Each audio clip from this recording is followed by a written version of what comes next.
Class, good evening. How are you? Thank you. I'm Mr. Maganga Gashina, the biology teacher from Makanda Secondary School. Today you are going to discuss about growth and what? Development. And specifically we are going to look or to discuss about growth in flowering what? Growth in flowering plant. So in this growth in flowering plant, we are going to discuss the concept of growth and what is the flowering plant. Is it? Yes. So who can tell us what is the growth? What is the growth? Yes, Ima? It's a permanent increase of size, mass, length, height of the body. Thank you very much. Thank you. So when we are talking about growth, we mean it is a permanent increase in size, mass, and height of what? Of organisms. Thank you. So we say growth. Growth is a permanent increase in size, mass, and height. And height of an organism. Are you together, class? Yes. But the growth in flowering plant today, we are going to discuss deeply about seed germination. Because when you are talking about the flowering plant, all flowering plants start by the point of seed germination. So now we are going to discuss about seed germination. Seed germination. Class, who can tell us what is the seed germination? What is seed germination? Yes, Jennifer? Is the development of seed into seed. Thank you very much. When you are talking about a seed germination, it is a development of seed into what? Into seedling. Thank you very much. So say a germination or seed germination is the development of seed into seedling. Thank you. So how this happens? Let's say we have a seed like this one. We have a seed like this one. Then when the seed receives water via this hole called the micropyle, receives water and the oxygen gas, this one. Then the presence of water in the seed, it causes the bursting of the seed coat, which led the emergence of a root called the radicle. This one. This is a radicle. Then as the time goes, there is emergence of a plumule, a young leaves. This one. Then leaves existing. Then the radicle also still elongates, it grows. But as the time goes, we have this, we call them radicle, a young roots. So as the time goes, also there is emergence of plumule and this radicle. Then lastly, this plumule and the radicle change into a young plant called seedling. We found that there is a cotyledon and a young leaves like this one, but we have a stem and some roots. So this is called a seedling. Are we together, class? Yes. So the change from this point of a seed into seedling, this phenomena, we call it what? Seed germination. Are we together? Yes. Thank you. So the development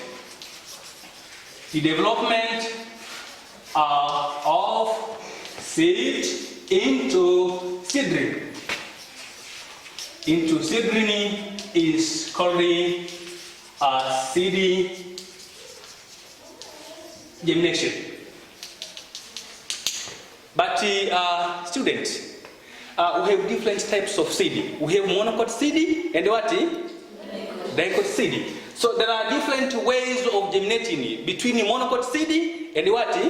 Dicot seed. So which brings about two types of seed germination. Are we together? Yes. Can you mention me one type of seed germination? One type of seed germination. Pascalina? Yes? Epigeo germination. Another? Faustina? Hypogeo germination. Thank you. So now we're going to write types of seed germination.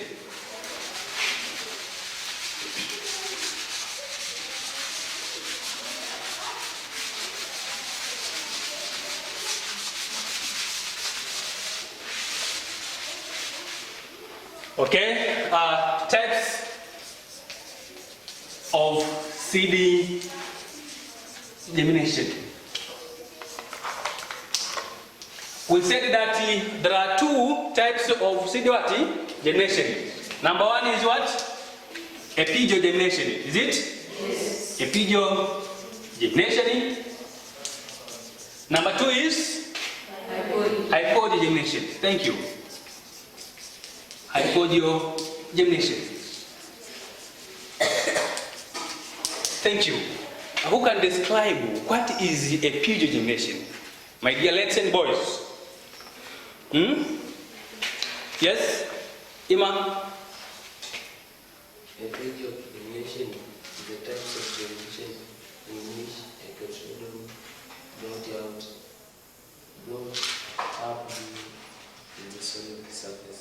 Thank you. According to Mr. Ima, we say germination, epigeo germination is the type of germination in which the cotyledon is brought above the soil level. Is it clear? Yes. Thank you. So when you are talking about epigeo germination, it is a type of seed germination in which the cotyledon is carried above the soil surface or soil level.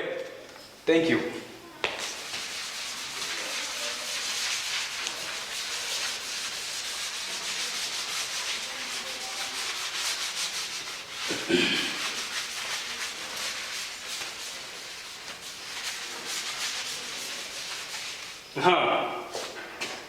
Epigeo germination, the first type of seed germination, we said it is epigeo.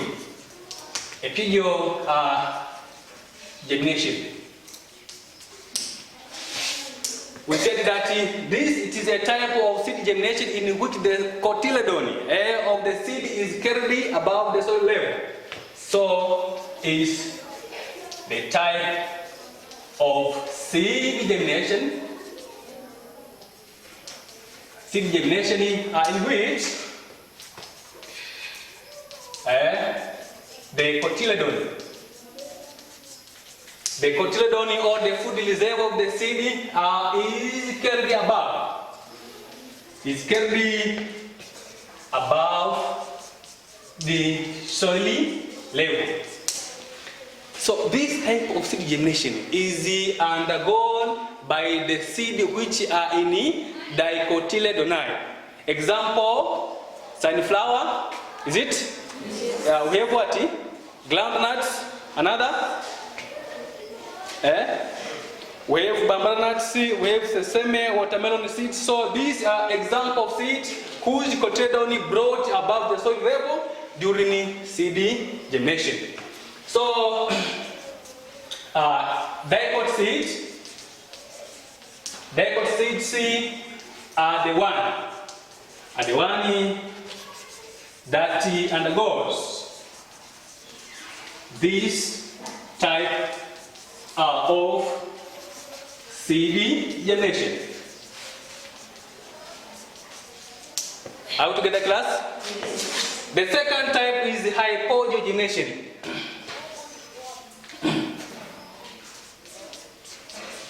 Hypogeo germination. Hypogeo germination, who can tell us what is the hypogeo germination, class? Anusiata? The types of seed germination in which the cotyledon remain under the ground. Thank you very much. So when you are talking about hypogeo, hypo means under. So hypogeo germination, it is a type of seed germination in which the seed cotyledon remain under the ground, remain within the soil. Are we together? Yes. Thank you. So hypogeo germination, this is the type of germination of germination in which cotyledon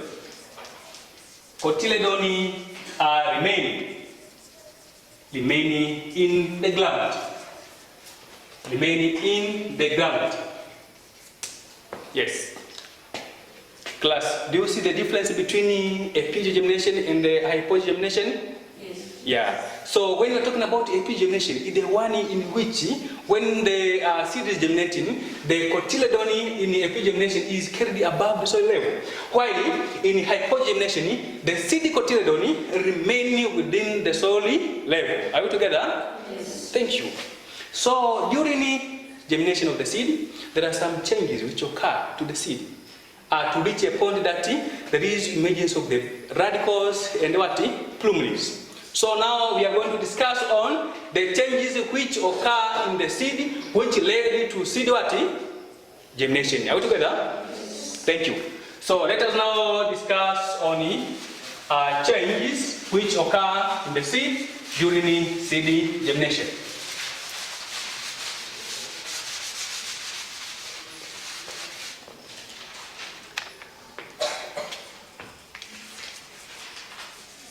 Changes which occur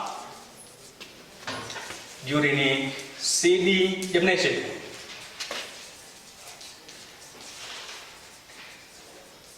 Yes, there are many changes here, my dear students, which occur in the seed during seed germinations. Can you tell me one changes which occur? The one who knows. Let's up your hand, please. Yes, Ima? Radical change to roots. Thank you. Another? So the first change here is a seed absorbs water through micropyre and soil. We say a seed absorbs water through micropyre and soil.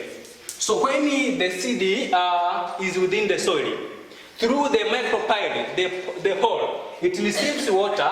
Then after receiving water, the seed coat it swells. This is the first changes. Then after swelling, the seed coat become weak, which led to the bursting of the water of the seed coat. So the second change is bursting of seed coat, which led the emergence of radicle. So when the seed coat swells, it becomes weak because of being softened by water. Then after bursting, it allows the emergence of the radicle. This radicle, it is a young root. Then after elongation of the radicles, the third change is there is rise or production or emergence of the young leaves, which are called plumeles. The third change is emergence of plumule, which we say these are the young leaves ready for photosynthesis. Are we together, class? Yes. So these are some of the changes which occur within a seed during the process of germinating. So it is better now we discuss what are the environmental factors which contribute or which influence the process of seed germination. Class, can you tell us what are the factors which contribute to seed germination? Yes. Number one? Number one, concept? Temperature, thank you. We have temperature. Another? Johnny? Water, thank you. 3, Sarah? Light. We have right, thank you. Another? Another one. How is that? Johnny? Oxygen gas. We have oxygen gas or correct to say air. Is it? Yes. Thank you. So now we are going to write on the environmental factors which influence the process of seed germination.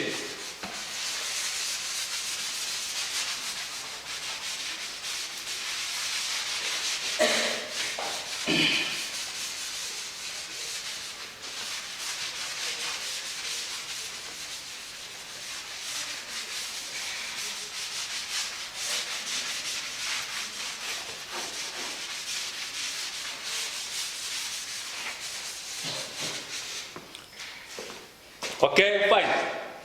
Then environmental factors. Environmental factors affecting seed germination. Affecting seed germination.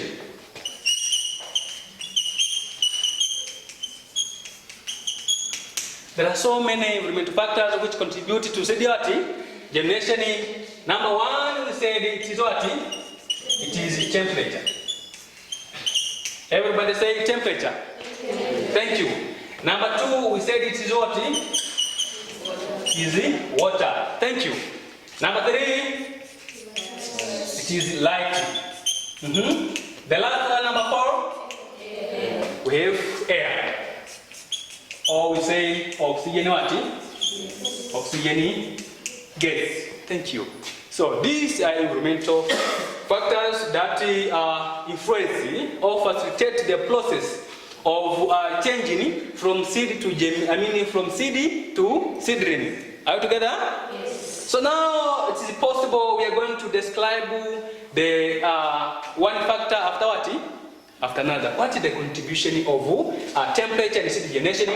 What is the contribution of water during seed germination? What is the contribution of light during seed germination? And what is the contribution of air during seed germination?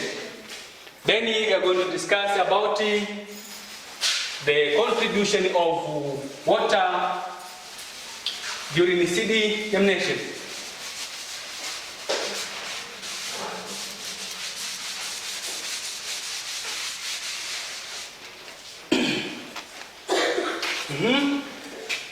We are going to start by looking on the contribution of water. Who can tell us what is the role played by water, my dear students, in seed germination? What is the role played by water? Yes, John. Water usually to sort a tester.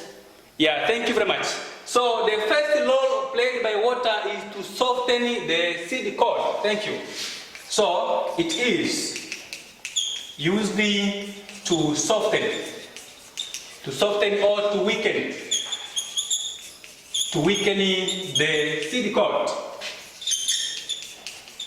The seed coat or tester. We know that a seed has got a depression in one side, and that depression is called a hilum, and in that hilum there is a hole or perforation which is called a micropyle. This micropyle, it allows the entrance of water. Then after the entrance of water in the seed coat, then the seed coat, this tester, it becomes wicky. Then after becoming wicky, it led to the emergence of radicle. That's why a seed cannot germinate during the dry season. You have to irrigate or to make some watering in the seed in order for it to germinate. So the first function played by water is by weakening or softening of the seed coat. Are we together? Yes. Thank you. Number two.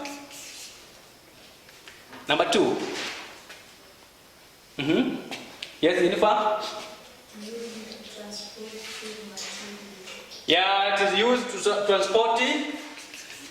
It transports food materials. Thank you. Another? Yes? Also, we say water, it is a medium for enzymatic activity to occur. Because within the seed, there are some enzymes. So these enzymes works in a molten state. So there must be water in order for the enzymes to work best. So we say it is what? It is a medium. It is the medium for enzymatic activities. Enzymatic activities to occur. Thank you. Then another factor is the temperature. Is temperature. So who can tell us what is the influence of temperature during seed germination class? Yes? We know that in the seed there are some enzymes. Example, protease, uhevu, lipase enzymes. So these enzymes, they work best at an optimum what? Temperature. So when the temperature in the seed is so high, the enzymes become destroyed, become denatured. Are we together? Yes. Then, but when the temperature becomes so low than the optimum level, the enzymes becomes inactive in the fact that they cannot perform their functioning best. So in order for the seed to germinate, it needs an optimum temperature. Optimum means the normal temperature, not higher or not what in a low state. Are we together? Thank you. But also we have another factor which is what? Light. So most of plant seeds require light in order to germinate. So when the seeds which require light to germinate are placed in the darker, then these seeds will not germinate. Are we together? But when the seed which require light are exposed to light, they will germinate at the required what? Duration. Are we together? Yes. Then we have another factor which is oxygen or air. Oxygen is the gas which is highly required by seed during germination. Why? We know that in the seed cotyledon, there are foodstuffs.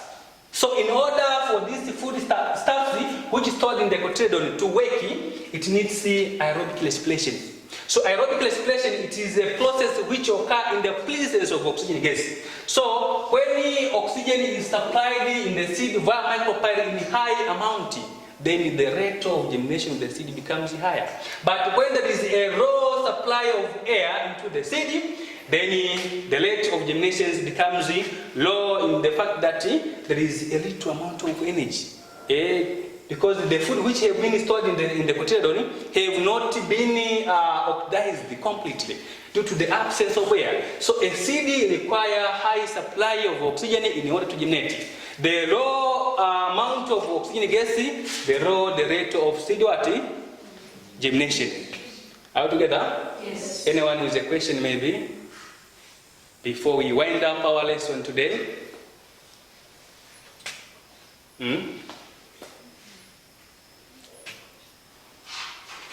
Yes, we are talking about the growth in flowering plant. Example, maybe one of you will ask me, what are the flowering plant and how a flowering plant looks like? So this is an example of what? Of flowering plant.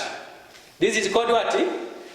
Sunflower plant, is it? Yes. Yeah, if you remember in Form 3 during classification, we learned about Kingdom Plantae. Kingdom Plantae has got a lot of divisions. The last division, the first one, we said that it is division what? Angiospermophyta, which contain the plant with flowers like sunflower, we have sesame, we have mango tree or Mangifera indica. So those are some stuffs of plant which contain what?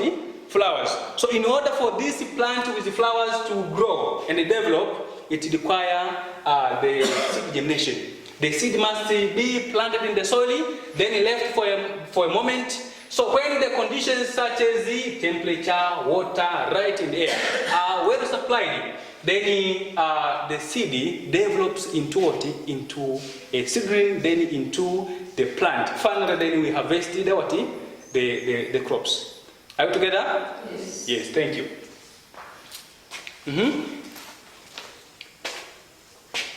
So, let me take this opportunity to say thank you for this lesson. we shall proceed next period. God bless you. Welcome at Makanda Secondary School. Thank you very much.